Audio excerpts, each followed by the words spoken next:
Washington wants founder and Cleveland Cavs owner Ted Gilbert. Rebuilding Detroit, a new season of hoop dreams, the election, and more. Squawk Box tomorrow, CNBC. This place rules.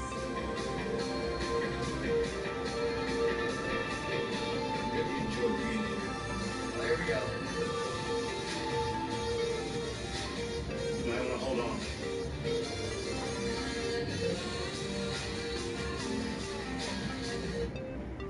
Does anybody know how I can get a small business loan fast? I should. I'm the stylist. I sell tires for your car. I'm a dog in private practice. That's my name above that bar. Rapid Advance. Help my business grow. Rapid Advance. They need to see help. Rapid Advance. I got approval in a day. Rapid Advance. I got the money right away. It's rapid, there's no hassles, no You just need to be.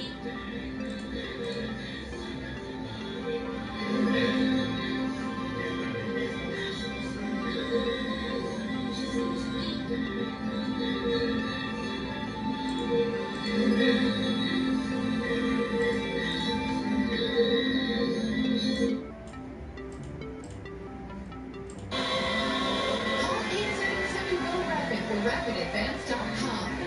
The money's there. The score. New England Patriots coach Bill Belichick has officially given up on the Microsoft Surface tablet. Oh, look at that. A few weeks ago, his team lost to the Bills. It was that. Belichick was seen on camera throwing the poor Surface down.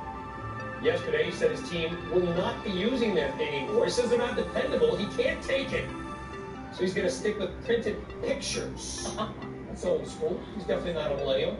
Keep in mind, Microsoft paid the NFL $400 million to use the surfaces for 5 years. The company does say lots of other teams and players have nothing but positives to say about the Surface. Belichick probably not happy they were losing and then lost, Right. but just didn't like the Surface. You gotta wonder also if he's a technologically savvy kind of guy, or Well, is you're it trying to like run pulling him into the modern age, and so they're really frustrated with Maybe, it. but that kind of like falls in the same thing. Like old people can't use technology. I think maybe you're trying to coach a football game, and you're trying to deal with technology, but all you want to do is call plays, and you're like, hey, can someone hit Control Alt Delete for me here? Or whatever. Yeah, it's gotta be frustrating, especially when you're losing. Winning. Alright, so move on to the NFL. This year also dealing with a decline in TV ratings. Julia Borson has an update and a look at how the baseball playoffs are performing. Julia. That's right, Melissa. With people watching more political news and various other factors, including weak matchups and lack of star talent, sports are suffering. In Week 6, average NFL ratings fell 15%, bringing season-to-date ratings down 12% in the key 18 to 49-year-old demographic. And Guggenheim analyst Michael Morris points out that certain baseball playoff games have fared far worse. He says baseball has seen a core decline in popularity, though the NFL hasn't necessarily.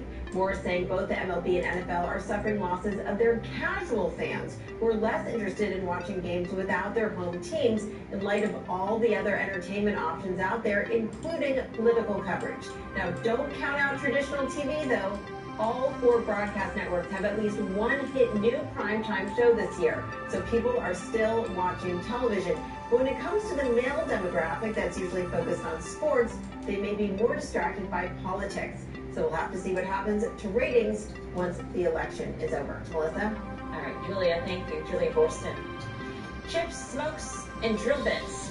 Coming up in the good, the bad, and the ugly. And the leaked email that is moving stocks today. It's got nothing to do with Hillary. Plus, a big day for oil. A big spike on lower than expected inventory numbers. Oil hitting the highest level in more than a year. We'll have the close soon. Carol, let's be right back. There's no one road out there. No one surface. No one speed. One road out there. Various other factors, including weak matchups and lack of star talent, sports are suffering. You gotta wonder also if this is one suffering. There's no one road out there.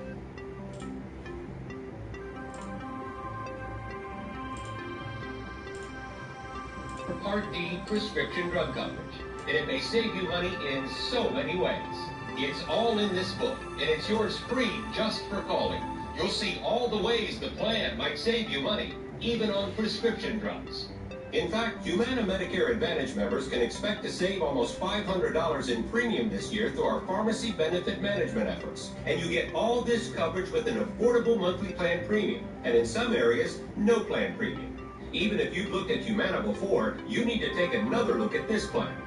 We'll send you the decision guide absolutely free, in a slightly smaller size, of course. Discover the all-in-one Medicare Advantage plan that could cut your costs and cover your prescriptions. Call 1-800-372-2137.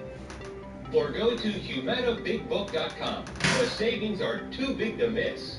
Do you own mutual funds? You may be paying fees and costs of up to 5% and not even know it. Fisher Investments isn't a mutual fund, and we don't have hidden fees. Do you own an annuity? Your broker may have made a commission of 8% or more when he sold it to you. Are you sure he had your best interests in mind? At Fisher Investments, we're not brokers, and we don't earn commissions on trades or by selling you products. With our model, as your portfolio grows, we grow. Call now to learn why company founder and Forbes columnist Ken Fisher hates annuities and thinks you should too. We'll send you our free report, Annuity Insights. Find out the disadvantages of many annuities, how they can complicate your tax situation and may tie up your wealth, and what to do if you want out. Read our free report, Annuity Insights. It can help save you from financial heartache. Call Fisher Investments today. Call now, 1-800-375-3344. 1-800-375-3344. This week, the Halftime Report celebrates 5 news with an all-star lineup. Tomorrow, market strategy for Rich Luzina and activist investor Barry Rosenstein. The Money Real Debate. The Halftime Report, noon Eastern, CNBC. Welcome back to Power Lunch. Time now for the good, the bad, and the ugly in today's trade. Let's hit the good first. Halliburton, the oil field services company, number 2. Posting a surprise profit thanks to recent cost cutting. That stock is seeing a nice 5.25% pop. On to the bad here. Reynolds American, that stock is falling to the tune of about 3%. The tobacco company missing quarterly estimates. The CEO also announcing her departure. That takes place after this year. And it is an ugly day for Intel. Slightly disappointing revenue guidance for the fourth quarter. That stock had been running up before. It's down, as you see there, by about 6%. Brian. All right, Melissa, thank you. Well, a leaked email sent to Colin Powell shows what company Salesforce.com might have been looking at for a potential deal. Remember, Powell is on Salesforce's board, and some of the stocks that were mentioned in the leak are on the move today in a big way. Look at this. Pega Systems, Tableau Software, ticker Data, ServiceNow, HubSpot. They were all on the list. They're all up 3%, 5%. Pega Systems up 8.5%. There are some others out there we did not have time to mention. One stock not on the list, however, Twitter. All this talk about what sells for Twitter. Well, this slide presentation, Melissa, that was leaked just from a few months ago. Twitter doesn't mean much, but hey, out of the list. You gotta wonder what got it onto the list in pretty short order. Just a couple of months after that, the declining stock price. All right. 2 big interviews coming up in the next half hour of Power Lunch. First, former AOL CEO Steve Case will join us, and then a biggie, Lloyd Glenfine, the Goldman Sachs CEO. We first got to get to the closing price for oil on a big day. Oil hitting its highest level in more than a year. Where will it close? Well, guess what? We'll find out.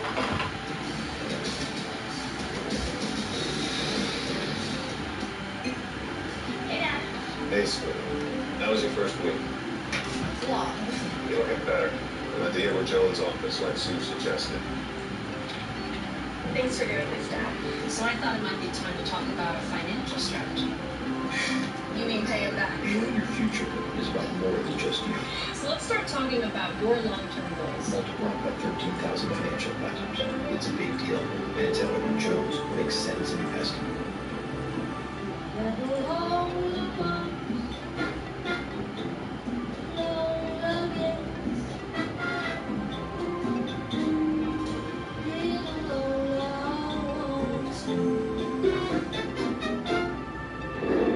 Introducing the brilliant new Avis app.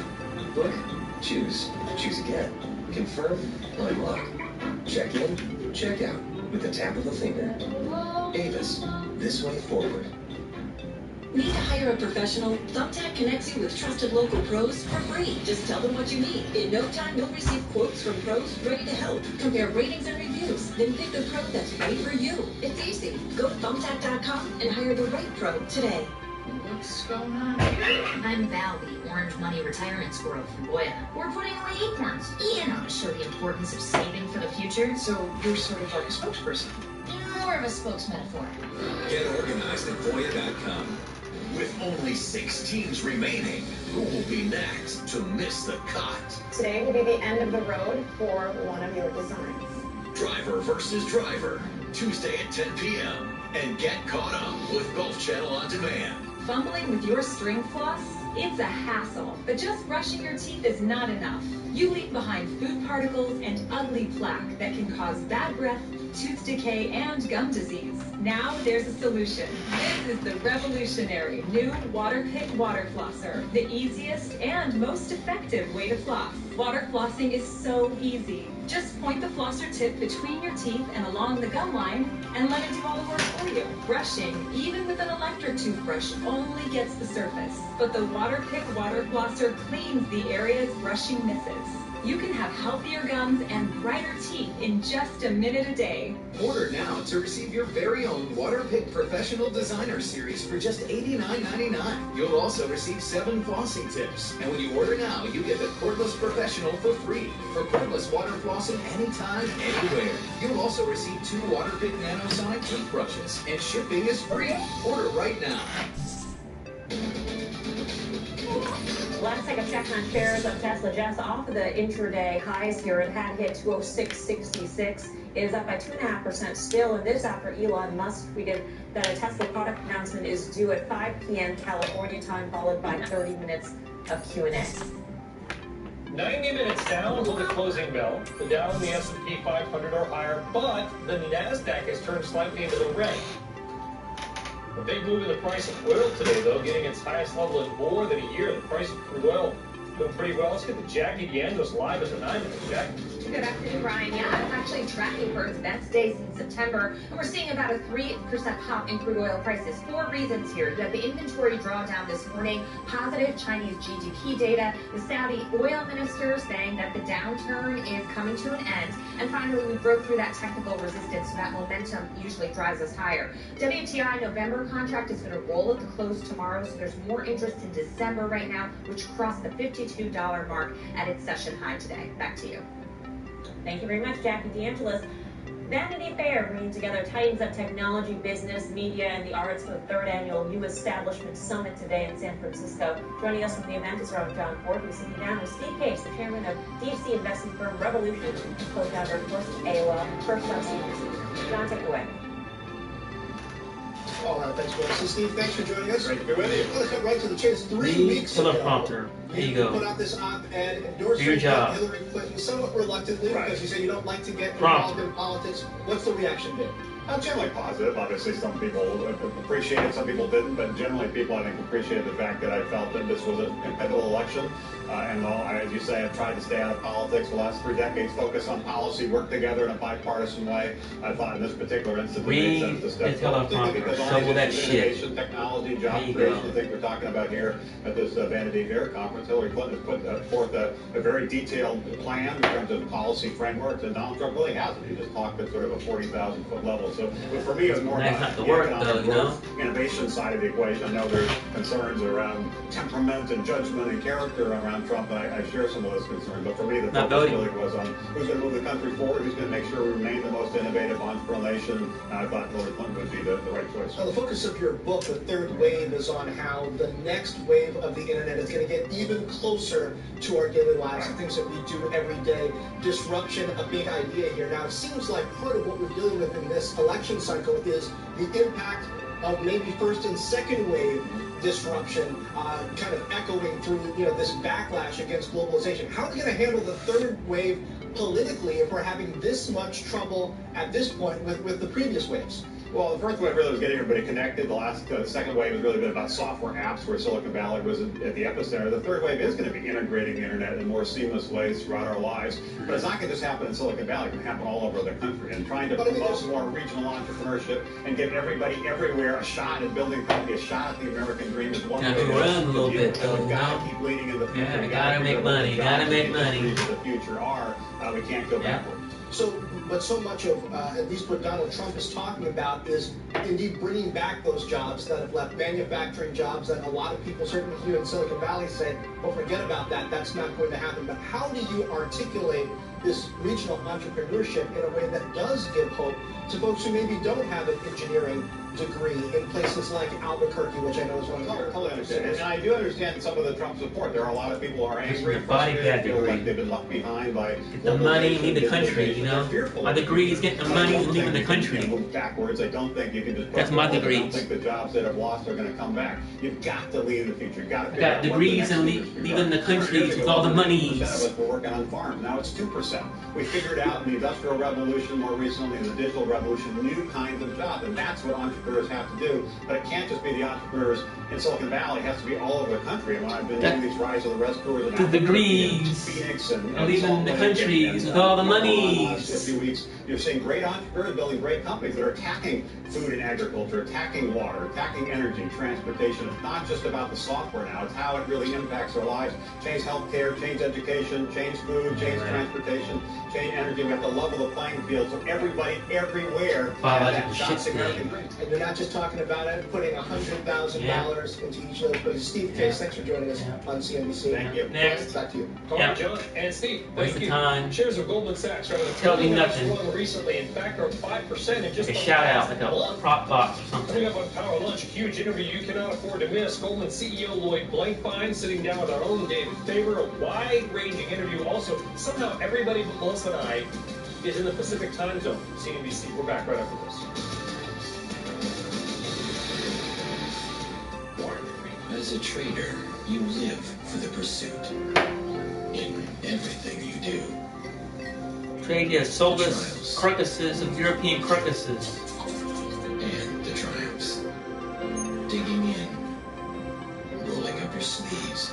Everybody wants to roll around, you know, listening to rap music, you know.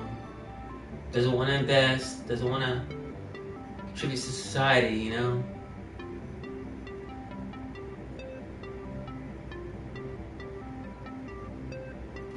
It's got the same.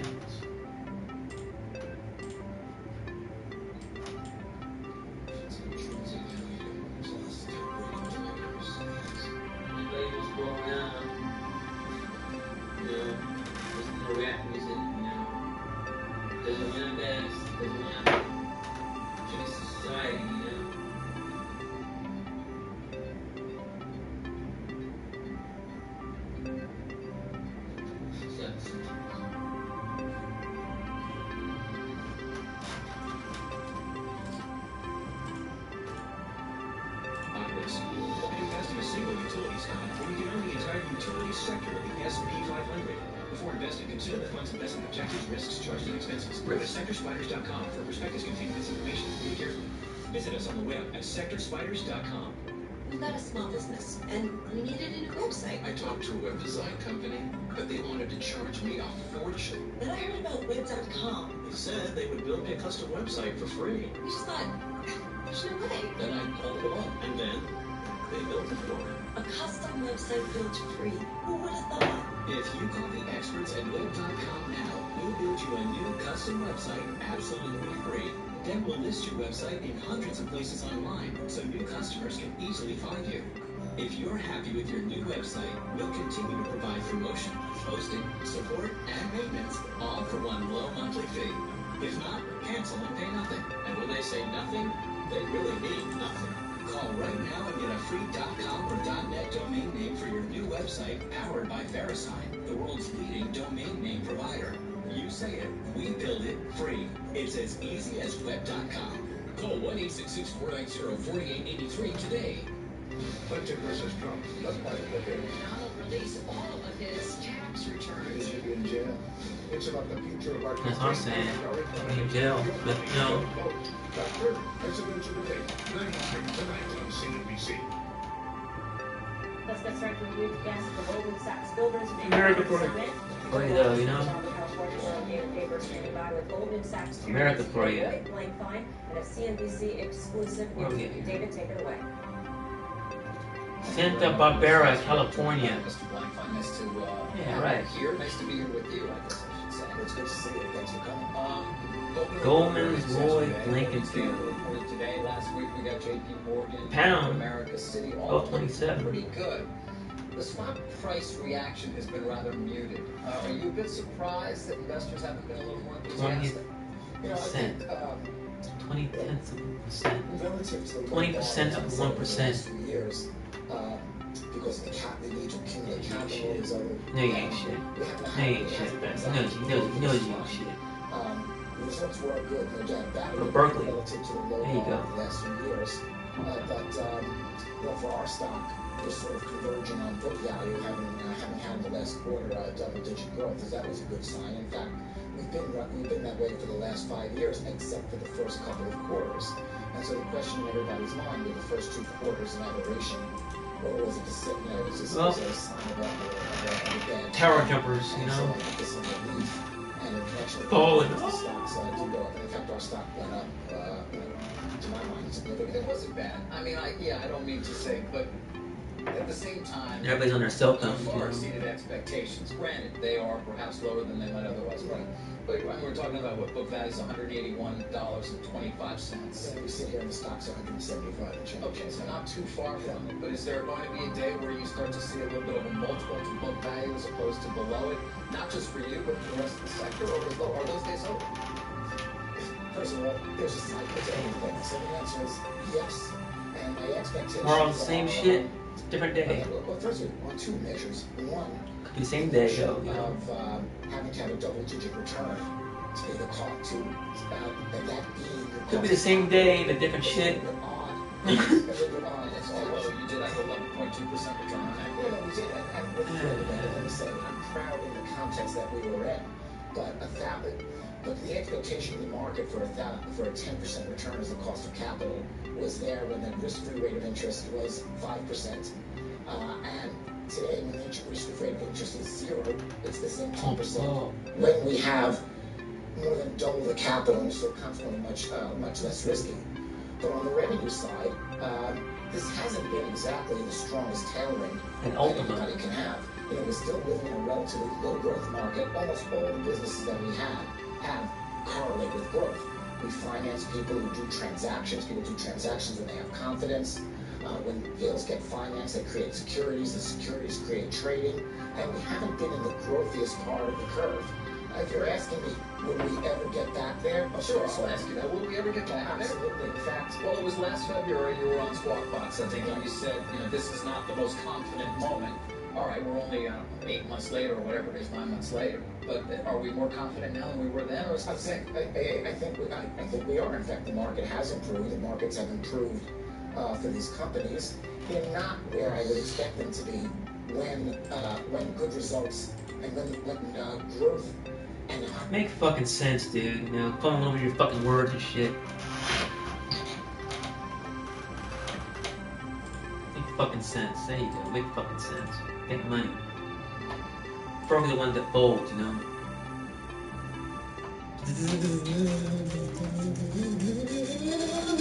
Fumbling. Typical motherfucker, Motherfucker.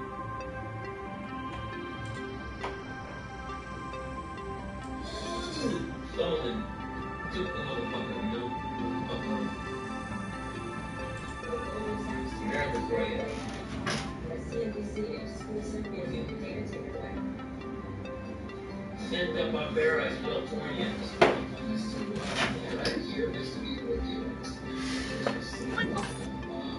Fuck his ass up.